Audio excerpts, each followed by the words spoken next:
อะระหังสัมมาสัมพุทโธภควาพระผู้มีพระภาคเจ้าเป็นพระอรหันต์ดับเพลิงกิเลสเพลิงทุกข์สิ้นเชิงตรัสรู้ชอบได้โดยพระองค์เองพุทธังภควันตังอภิวาเทมิข้าพระเจ้าอภิวาทพระผู้มีพระภาคเจ้าผู้รู้ผู้ตื่นผู้เบิกบานกราบพระพุทธสวากขาโตภควตาธัมโมพระธรรมเป็นธรรมที่พระผู้มีพระภาคเจ้าตรัสไว้ดีแล้วธัมมังนัมสสามิข้าพเจ้านมัสการพระธรรมกราบพระธรรมสุปฏิปันโนภควโตสาวกสังโฆพระสงฆ์สาวกของพระผู้มีพระภาคเจ้าปฏิบัติดีแล้วสังฆังนัมมามิข้าพเจ้านอบน้อมพระสงฆ์กราบพระสงฆ์อัตถนาวกตังปาปังอัตถนาสังกิริสติใครทำบาปคนนั้นก็เศร้าหมองเองอัตตนาอกตังปาปังอัตตนาววิสุทธติใครไม่ทำบาปคนนั้นก็บริสุทธิ์เจริญสุขญาติโยมสาธุชนท่านผู้ฟังทั้งหลายทุกท่านทุกคนวันนี้อาตมาภาพตัวเจ้าวัดหนองตองหางดงจังหวัดเชียงใหม่ก็ได้นำรายการธรรมะก่อนนอนหรือญาติโยมก็เรียกว่ากล่อมนอนก็ได้มาพบกับญาติกับโยมอีกเช่นเคยมาถึงวันอังคารมาเนี่ยตั้งแต่เวลาเดี๋ยวนี้เป็นต้นไปอาตมาก็มาพบกับญาติกับโยมท่านทั้งหลายต้องขออนุโมทนาในน้ำจิตน้ำใจของทุกท่านทุกคนนะที่มีน้ำจิตน้ำใจให้การสนับสนุนอาตมาภาพมาด้วยดีตลอดก็คือการติดตามฟังรายการธรรมะก่อนนอนนี่แหละคือการให้การสนับสนุนเพราะถ้าหากว่ามีแต่เสียงแห่งธรรมะไม่มีใครสนใจไม่มีใครฟังมันก็ไร้ค่าเหมือนสินค้าที่เราเอาไปนำวางไว้ตามตลาดมุมนั้นมุมนี้สินค้าของต่างๆนั้นจะมีคุณภาพขนาดไหนก็ตามถ้าไม่มีใครมาซื้อมาหานำไปใช้มันก็เหลือมันก็เปล่าประโยชน์สินค้านั้นก็ไม่ได้แสดงผลแห่งคุณภาพเพราะว่าไม่มีคนนำไปใช้ รายการนี้ก็เช่นเดียวกันมีแต่เสียงออกทางวิทยุแต่ไม่มีใครฟังมันก็ไร้ค่าดังที่กล่าวมันสูญเปล่าละโยมแต่นี่มีผู้ติดตามฟังเยอะมากทุกเพศทุกวัยนะทุกศาสนาอีกเพราะมีคุณโยมไปค้าขายตามบ้านตามวัดเขาก็นับถือศาสนาอีกศาสนาหนึ่งแต่ไม่จำเป็นต้องบอกนะบอกว่าหลวงพ่อเนี่ยออกรายการธรรมะตอนดึก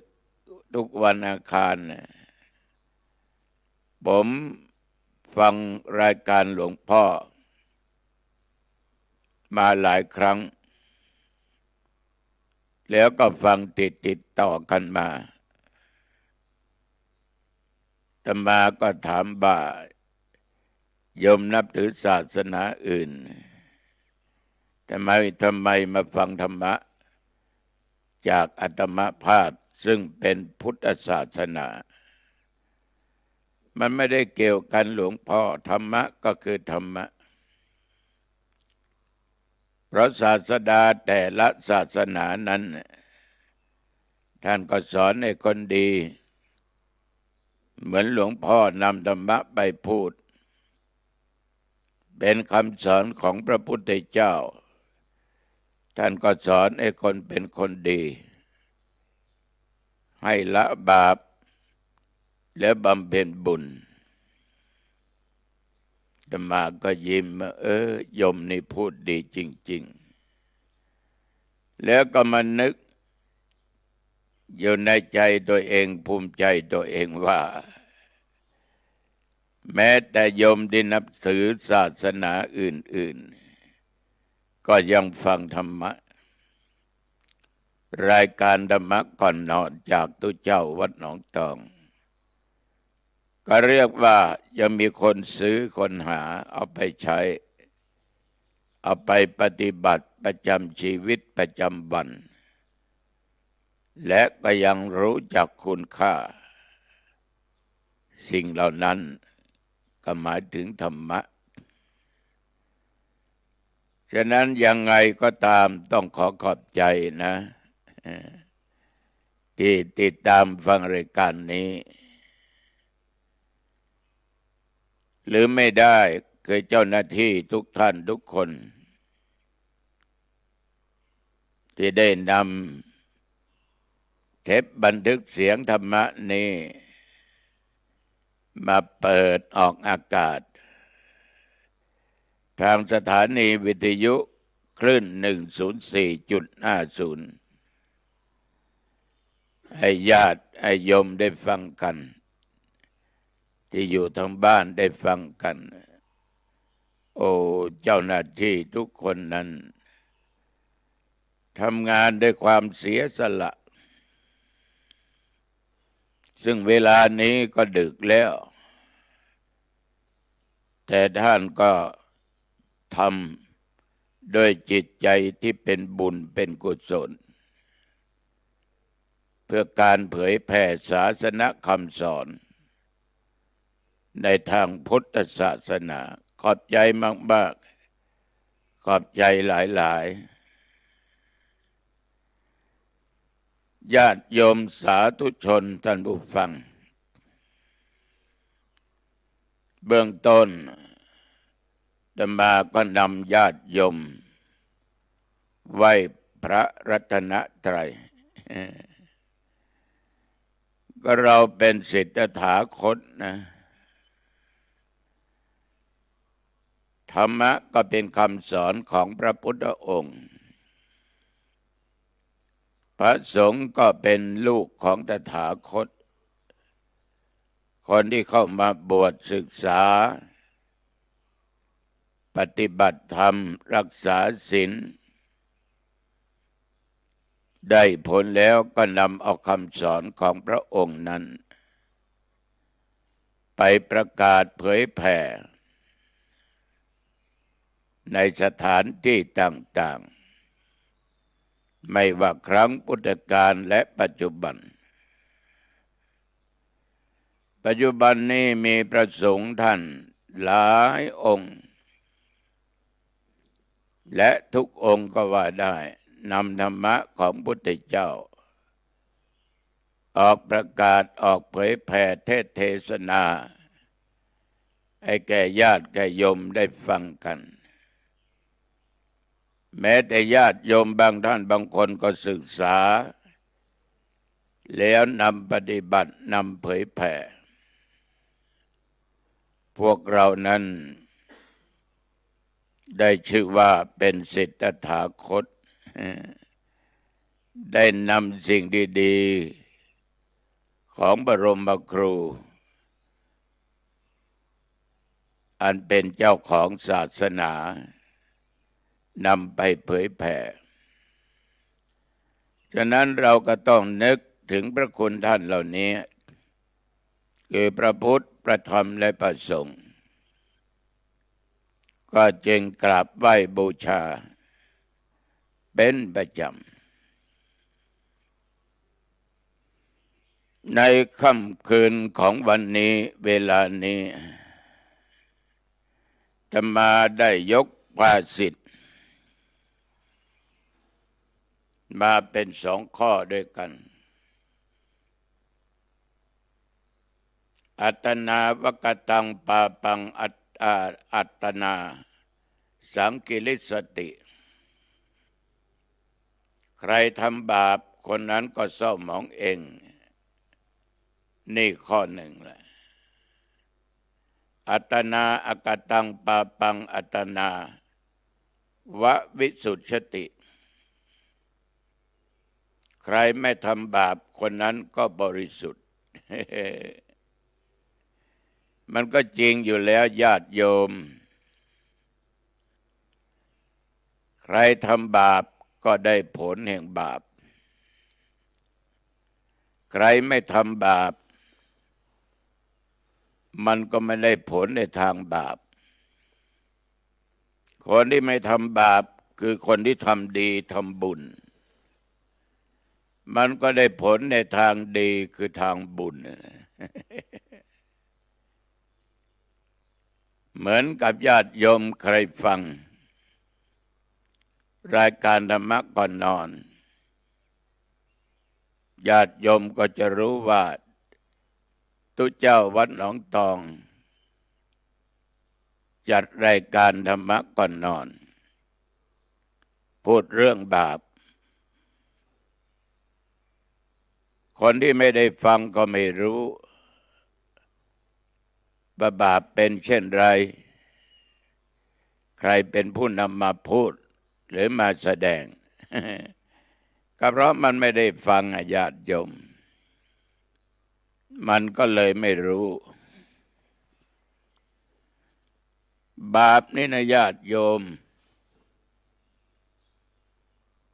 ท่านทั้งหลายมันให้ผลนะพระธรรมาเคยกล่าวไว้ว่าผลทุกชนิดนั้นย่อมเกิดแต่เหตุผลทุกอย่างย่อมมาจากเหตุคือทุกอย่างมาจากเหตุทั้งนั้นถ้าเหตุดีมันก็ผลดีเหตุไม่ดีก็ผลไม่ดีก็เหมือนภาษิตที่พูดไว้ณเบื้องต้นแต่ทีนี้เราต้องมาทำความเข้าใจกันเสียก่อนว่าบาปมันคืออะไร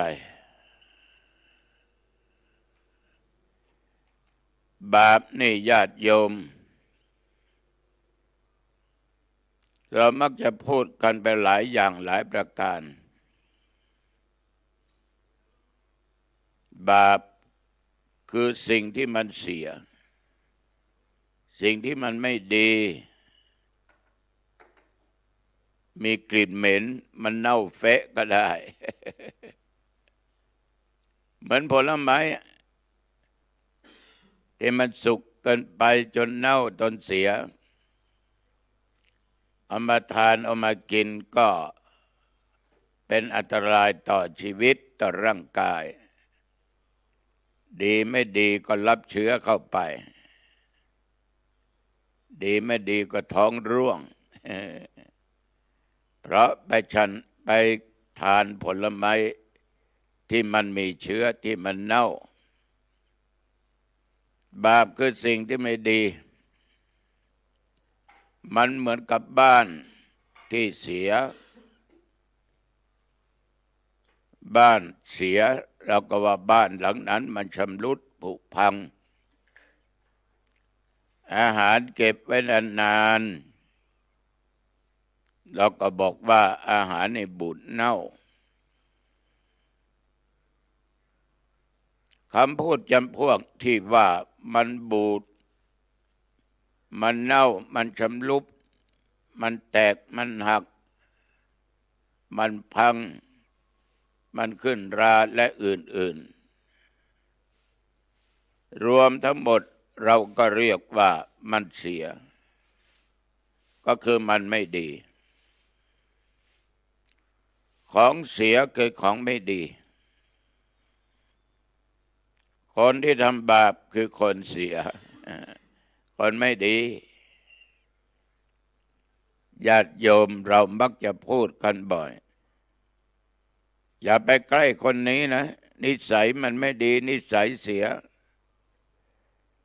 ใจมันร้ายใจดำอำมหิตขนาดหมามันยังฆ่าได้แมวมันยังฆ่าได้คนนี้อย่าคบนะด่าพ่อด่าแม่ด่าครูบาอาจารย์คนนี้ฆ่าพ่อมันฆ่าแม่มันคนบาปหนาเนี่ยคนที่ประพฤติไม่อยู่ในศีลในธรรมเราบอกว่าคนนั้นเป็นคนไม่ดีมันเป็นของเสียมันเป็นของไม่ดีท่านทั้งหลายอาตมาเคยพูดเสมอว่าจิตของมนุษย์จิตเป็นนายกายเป็นบ่าวจิตนี้สำคัญยิ่งฉะไหนก็ต้องสำคัญนิยมกายเป็นบ่าวเป็นผู้รับใช้จิตสั่งให้ทำอะไรกายก็ทำสั่งให้ไปก็ไปสั่งไม่ไปก็ไม่ไปจะทำดีทำชั่วจิตสั่งทั้งนั้นคนที่มีจิตใจที่ดีเหมือนกับเราไปเจอคนที่เขาทำดีมีการมีงานก็ช่วยเหลือเป็นคนเสียสละทำงานเพื่อส่วนรวมเป็นบุคคลที่ทำดีเราทุกคนก็พูดว่าเขาเป็นคนดีนะพูดก็พูดดีการงานก็ดีจิตใจเขาก็งดงามก็แสดงว่าการกระทำของคนคนนั้นไม่ผิดทั้งศีลทั้งธรรมและกฎหมายบ้านเมืองเราก็ว่าคนนั้นเป็นคนดีทีนี้ถ้าหากว่าบุคคลนั้นใจเสียนี่มันบูดมันเน่าเลยมันทำแต่สิ่งที่ไม่ดีใครๆก็ไม่อยากจะเข้าใกล้ท่านทั้งหลายจิตที่เศร้าหมองจิตที่เหลวไหล จิตใจร้ายจิตใจดำจิตใจขุ่นมัวแล้วแต่จะบอกอาการออกมาในทางไหนเศร้าหมองเหลวไหลต่ำทรามร้ายกาจก็เป็นคำที่พูดที่บอกว่าจิตเสียสิ่งที่ทำให้จิตเสียนั้นในทางพระพุทธศาสนานี่ญาติโยม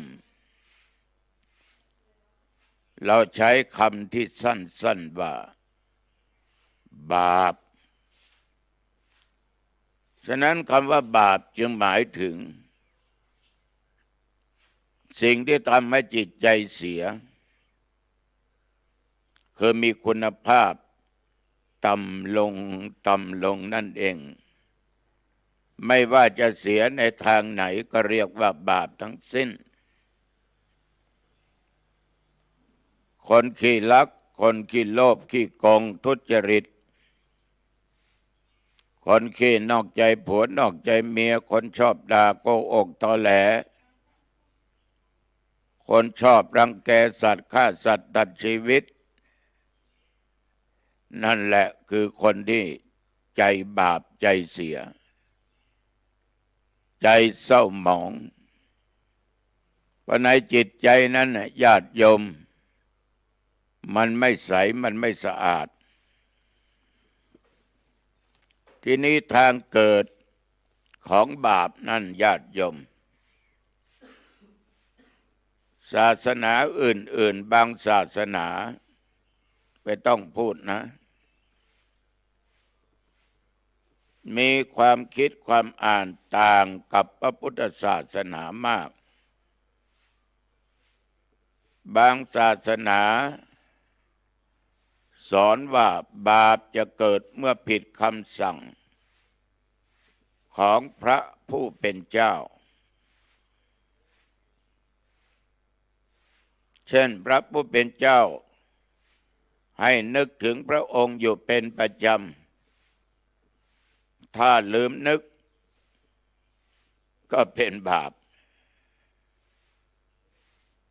หรือพระผู้เป็นเจ้าในศาสนาต่างๆสั่งไม่ให้เอ่ยนามของพระองค์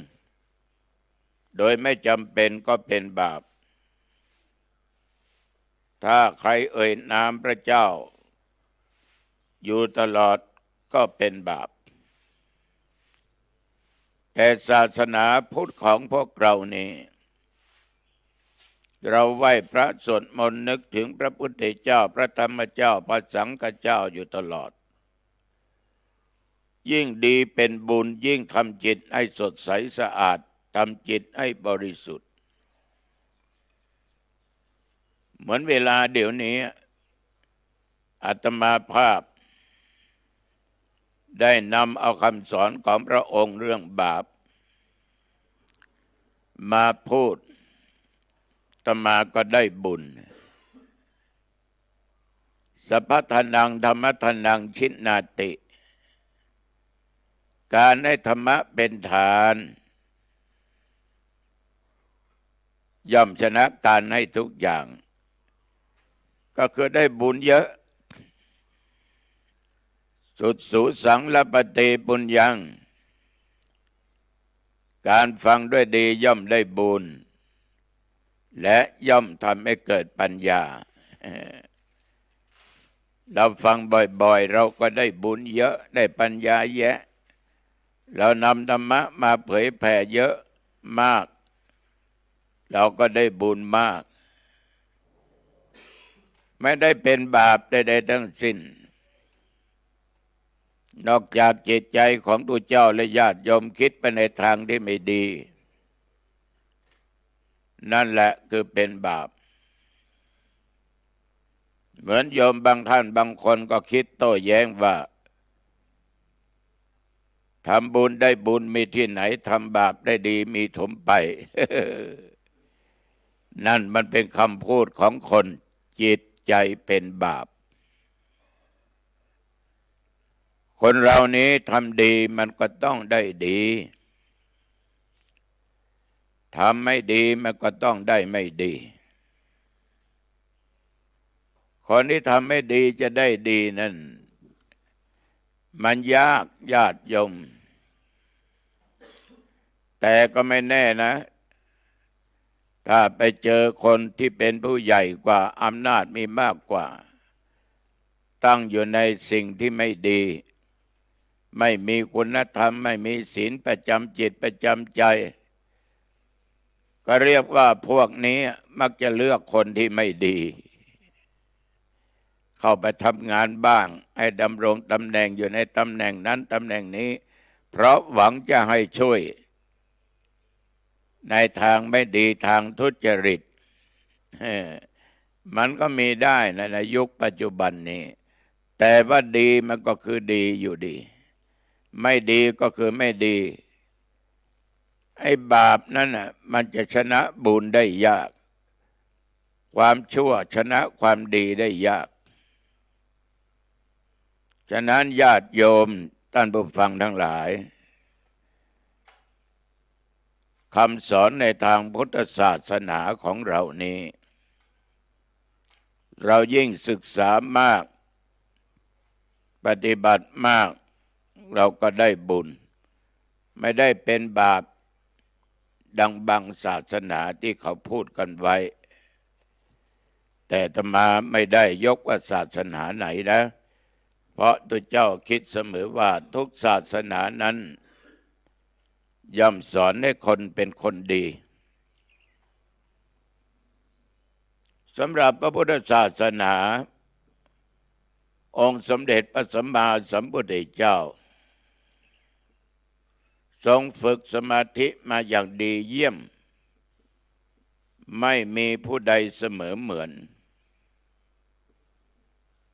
เมื่อยังไม่ได้ตรัสรู้อนุตตรสัมมาสัมโพธิญาณทรงบำเพ็ญทุกขกิริยา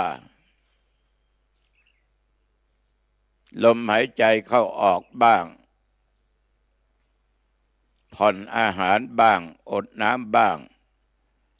จนสรีระร่างกายของพระองค์ดำหรือผิวคล้ำลุกจากที่นั่งไม่ได้พระองค์ก็มาคิดว่าเป็นทางไม่สำเร็จไม่ได้ตัดเป็นพุทธเจ้าแน่นอนเปรียบเทียบเหมือนกับสายพิณสายขึ้นสายนั้นตึงแล้วไปดิดสายพิณก็ขาดอีกสายหนึ่งย่อนยานจนเกินไปเวลาดีดฟังก็ไม่รู้เรื่องก็ต้องมัชฌิมาปฏิปทาสายกลางก็จึงละทิ้งการปฏิบัติเหล่านั้นอัตตสัมมากามสุขันลิกานุโยคการประกอบความเพียรใดๆก็ตามทรมานกายแล้วหมกมุ่นอยู่ในกามนี้ไม่ใช่หนทางความสำเร็จฉะนั้นสมณะโคดมจึงได้หันมาปฏิบัติทางด้านจิตใจในที่สุดก็ได้รู้แจ้งเห็นจริงคือเห็นอริยสัจสี่ทุกข์สมุทัยนิโรธมรรคได้สำเร็จเป็นพระสัมมาสัมพุทธเจ้านี่ญาติโยมแสดงว่าพระพุทธองค์นั้นไม่ท้อแท้ไม่ยอมแพ้อะไร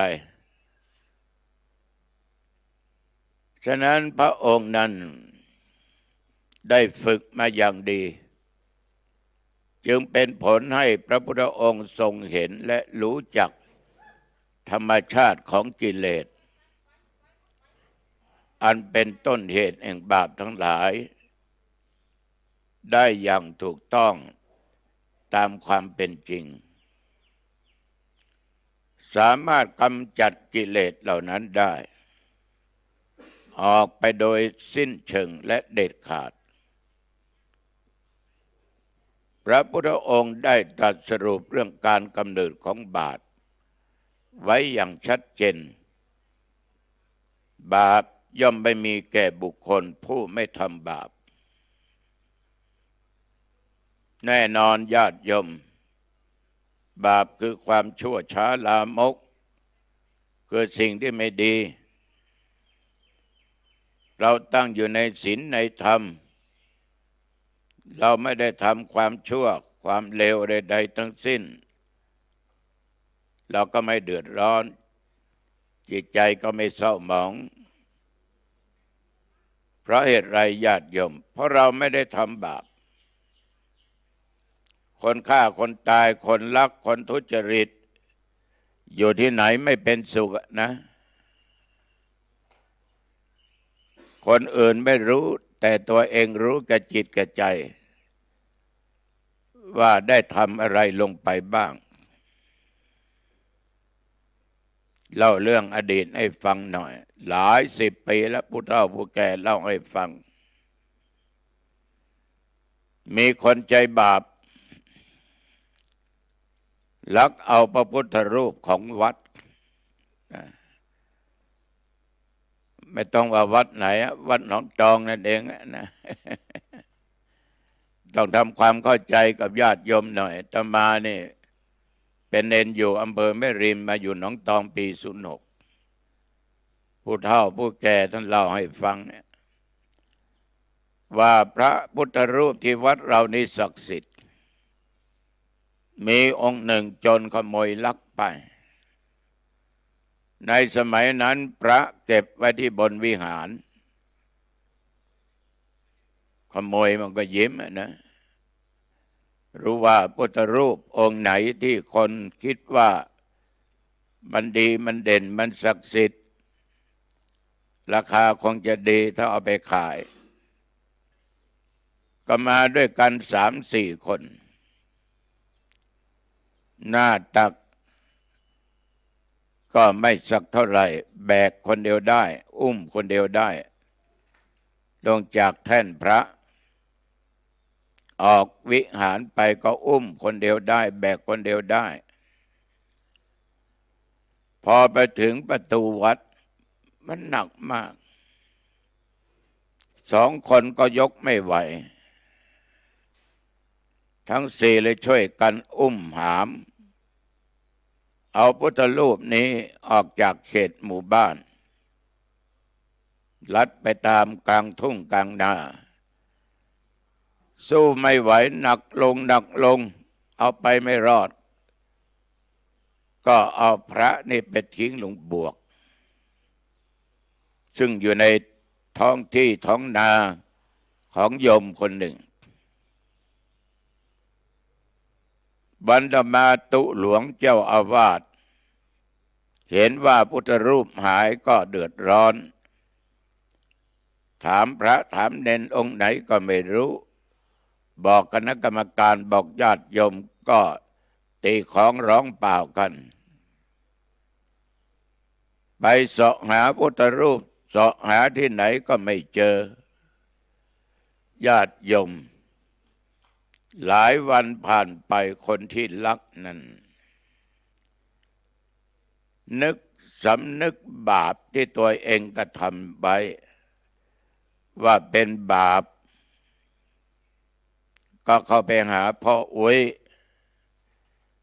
ไปรับสารภาพว่าผมทั้ง4นี่เอาพระพุทธรูปองค์นี้ลักออกจากวิหารวัดไปถ้าผมบอกที่ซ่อนขอให้พ่ออุ้ยอย่าได้เอาเรื่องพวกผมและอย่าได้พูดให้ใครฟังผู้เฒ่าก็ถามว่าไม่เป็นไรไอ้สัญญาก็ได้จะไม่เอาเรื่องเอาราวใดทั้งสิ้นเอาไปไว้ไหนที่บวกที่นาของคนชื่อนั้นชื่อนี้พ่ออุ้ยนี่ญาติโยมไม่บอกใครเพียงแต่บอกว่ามีคนมาบอกว่าเจอพุทธรูปที่บวก ที่หนองนาของคนนั้นคนนี้ชาวบ้านก็เฮโลพากันไปก็มีพุทธรูปจริงๆญาติโยมคนเดียวเท่านั้นนะแบกกลับวัดเลยแต่บาปอันเกิดจากการกระทำของเขาผิดทั้งศีลผิดทั้งธรรมนั้นถึงจะยอมรับสารภาพไม่ให้เอาเรื่องเอาราวสำนึกบาปได้ก็ตาม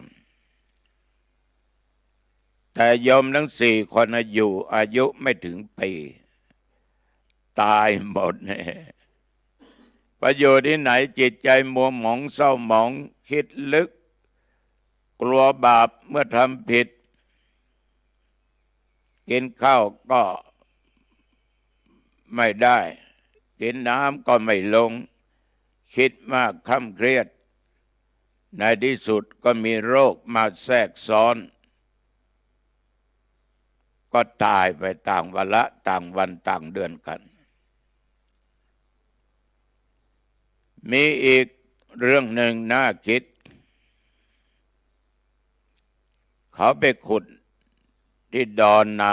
แห่งหนึ่งซึ่งแถวนั้นย่อมเป็นวัดร้าง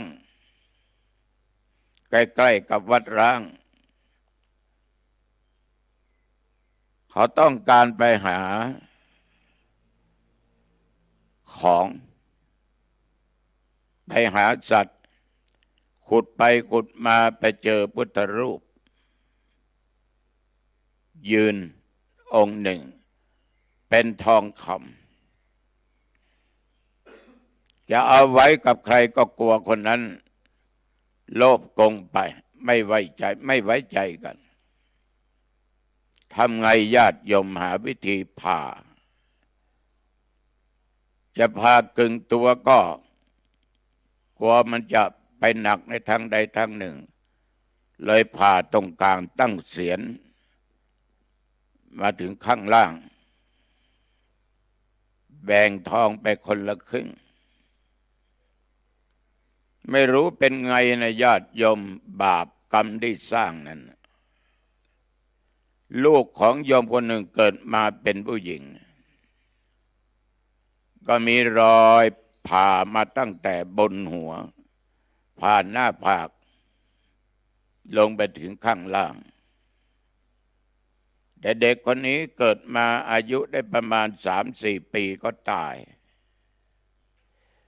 โยมทั้ง2ที่ทำอย่างนี้เอาทองไปขายได้เงินมาใช้จ่าย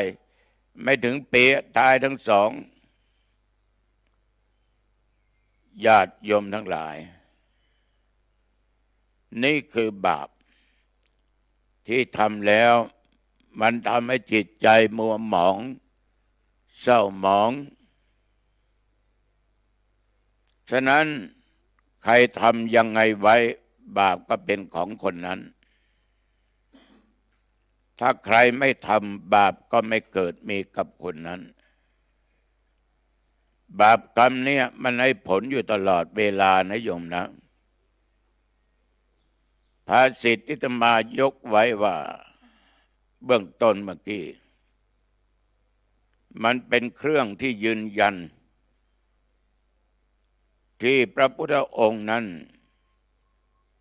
ค้นพบว่าบาปเป็นเรื่องเฉพาะตัวไม่ใช่สิ่งที่ติดต่อกันได้คนทำบาปคนนั้นก็ได้บาปใครไม่ทำบาปก็รอดตัวไปพ่อทำบาปก็เป็นของพ่อแต่ก็ไปขัดแย้งกับคำที่พูดเมื่อกี้นี้ก็แสดงว่าเมียหรือภรรยานั้นต้องมีส่วนร่วมแล้วระหว่างที่เขากำลังมีท้องมีครรภ์นั้นคิดมากคิดเยอะกลัวบาปกลัวกรรมหรือลูกอาจจะเคยร่วมมาหลายภพหลายชาติมันก็เกิดกับลูกของเขาอีกลูกทำบาปก็เป็นเรื่องของลูกเช่นเดียวกันฉะนั้นญาติโยม มันเหมือนกับเรากินข้าวเราก็อิ่มเราดื่มน้ำเราก็อิ่มเรากินเราจะรู้รสชาติว่าอาหารชามนี้ถ้วยนี้มีรสชาติเป็นยังไงแต่ถ้าคนที่ไม่ได้ทานไม่ได้กินนั่นน่ะไปถามว่าอร่อยไหมอาหารมื้อนี้เขาก็ตอบไม่ได้บอกว่าอร่อยหรือไม่อร่อยตอบไม่ได้เพราะเขาไม่ได้ทานเขาไม่ได้กินเราอาบน้ำชำระร่างกายให้สดใสสะอาดภายนอกคือเพียงแต่กายอีกคนหนึ่งไม่ได้อาบน้ำย่อมมีกลิ่นกว่าเราย่อมมีกลิ่นกว่าเราแต่กลิ่นการไม่อาบน้ำนั้นมันสามารถชำระด้วยน้ำได้สบู่ได้แต่บาปที่มันเกิดขึ้นในด้านจิตใจมันเป็นสนิมเกาะไว้เนี่ยแก้ไม่หลุดหรอกแต่มีทางเดียวญาติโยมคือสร้างบุญสร้างดีไว้เยอะๆให้มันมากกว่าการสร้างบาปไม่ว่าจะเป็นทุเจ้าไม่ว่าจะเป็นเนนเป็นคฤหัสถ์ชาวบ้านคุณจะอยู่สถานะใดตำแหน่งใดยศถาบรรดาศักดิ์ขนาดไหนก็ตามมันก็ทำบาปมันก็เป็นบาปถ้าทำบุญก็เป็นบุญโยมมักจะได้ยินอยู่ตลอดเวลาว่ามันทำบาปไปเยอะมันก็ได้รับผลของบาปเพราะมันทุจริตต่อหน้าที่มันคดโกงต่อคนอื่นต่อหน้าที่มันก็เลยถูกปลดมันทำแต่บาปมันไม่ทำดีไม่ทำบุญสมแล้วที่มันโดนคดีอย่างนี้ที่มันเป็นอย่างนี้นี่คนมันก็รู้นะญาติโยมเพราะบาปนี่จะปรากฏให้เห็นได้ฉะนั้นศรัทธาสาธุชนท่านผู้ฟังทั้งหลาย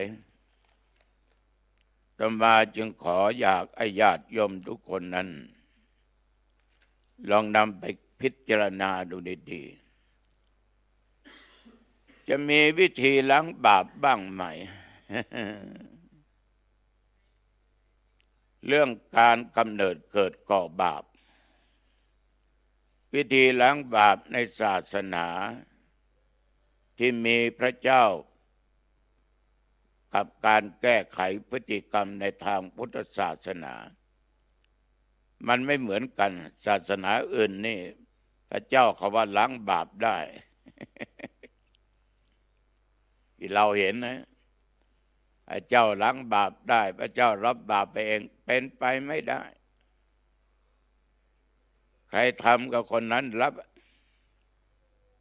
มันห่างกันราวกับฟ้ากับดินเลยศาสนาพุทธของเราไถ่บาปก็ไม่ได้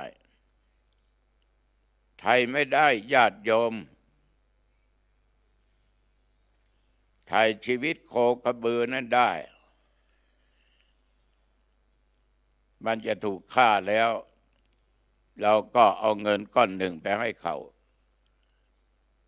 โคกระบือก็รอดตาย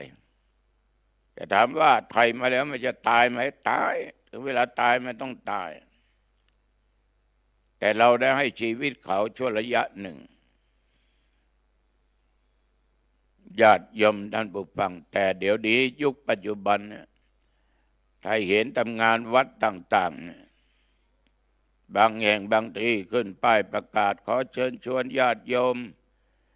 ทำบุญไถ่ชีวิตโคกระบือ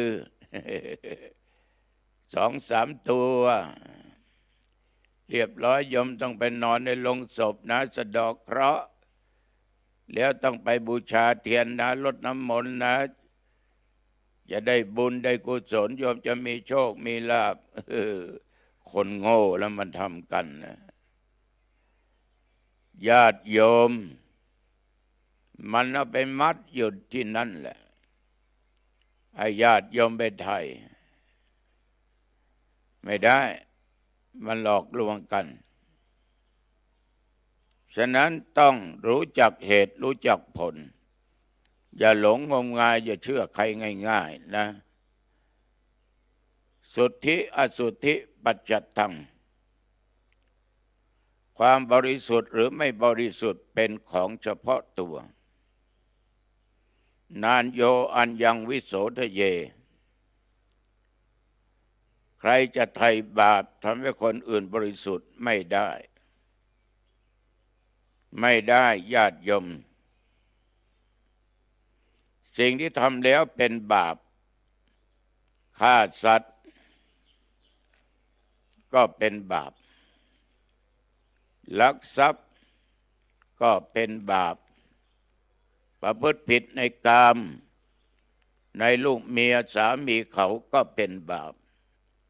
พูดเท็จโกหกตอแหลก็เป็นบาปส่อเสียดยุยงยุแย่แตกจากกันก็เป็นบาปพูดคำหยาบด่าประชดแช่งเขาก็เป็นบาปเพ้อเจ้อพูดพล่านพูดเหลวไหลพูดโอ้อวดก็เป็นบาปโลภมากอยากได้ของเขามาเป็นของตัวในทางทุจริตก็เป็นบาปพยาบาทอาฆาตมาดร้ายคิดแก้แค้นคิดปองร้ายก็เป็นบาป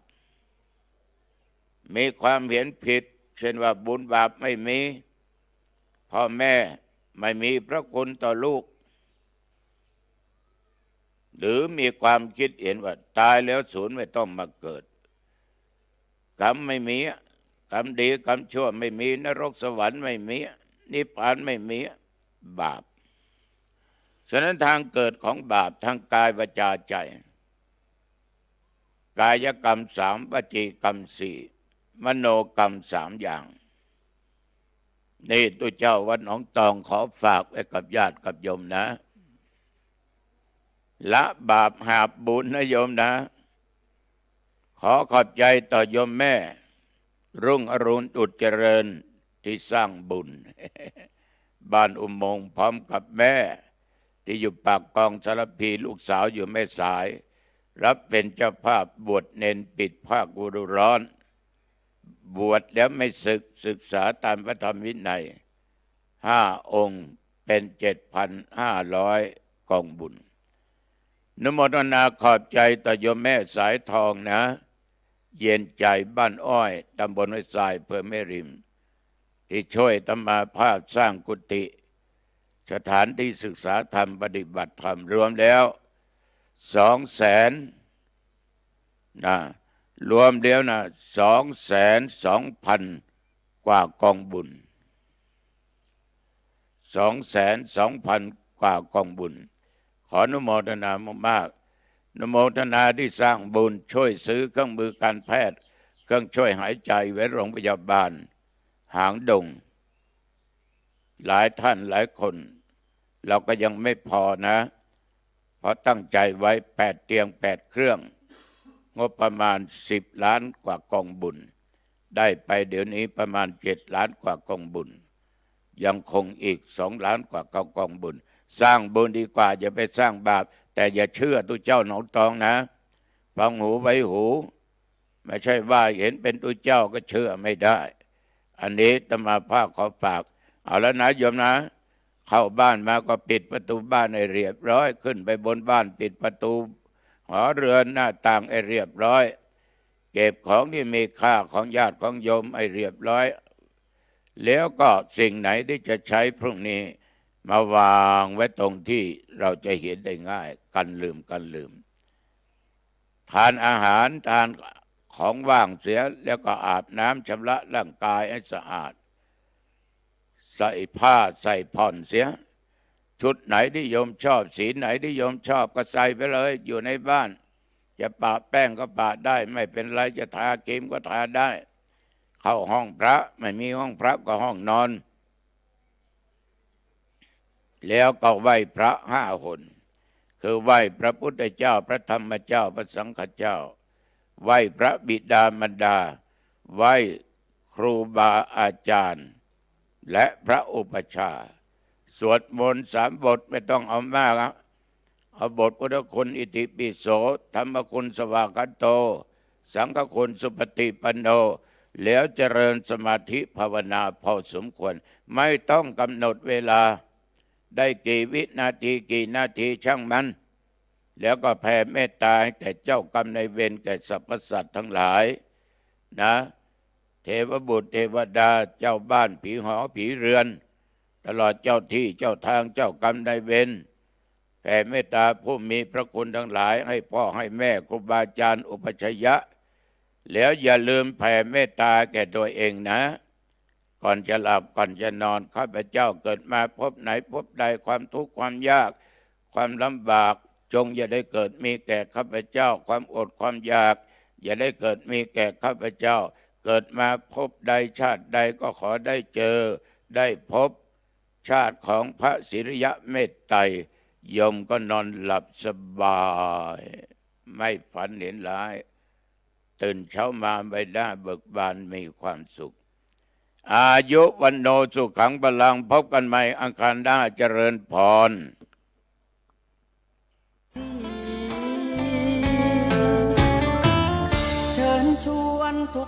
ขอเชิญผู้ใจบุญร่วมทำบุญทอดผ้าป่าสามัคคีประจำปีพุทธศักราช 2567 พิธีพุทธาภิเษกอบรมสมโภชฉลองครบรอบวัดดอนตัน 286 ปี ถวายเสนาสนะศาลาบำเพ็ญบุญศรัทธาอุปถัมภ์ห้องน้ำกำแพงวัดหอเสื้อวัดดอนตันปอยเถาะและทำบุญอายุวัฒนมงคลทอดถวายณวัดดอนตันตำบลเหมืองแก้วอำเภอแม่ริมจังหวัดเชียงใหม่ตรงกับวันเสาร์ที่ 6 เมษายน พุทธศักราช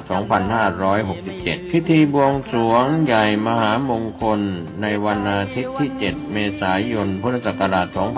2567 พิธีพุทธาภิเษกถวายเสนาสนะและวันมหาสิทธิโชคก็ขอเชิญชวนผู้ใจบุญใจกุศลร่วมงานทำบุญทอดผ้าป่าสามัคคีของวัดดอนตันตำบลเหมืองแก้วอำเภอแม่ริมจังหวัดเชียงใหม่ 6 และ 7 เมษายน พุทธศักราช 2567 โดยพร้อมเพรียงกันกระทำความดีเรื่องนี้ไม่ต้องอาย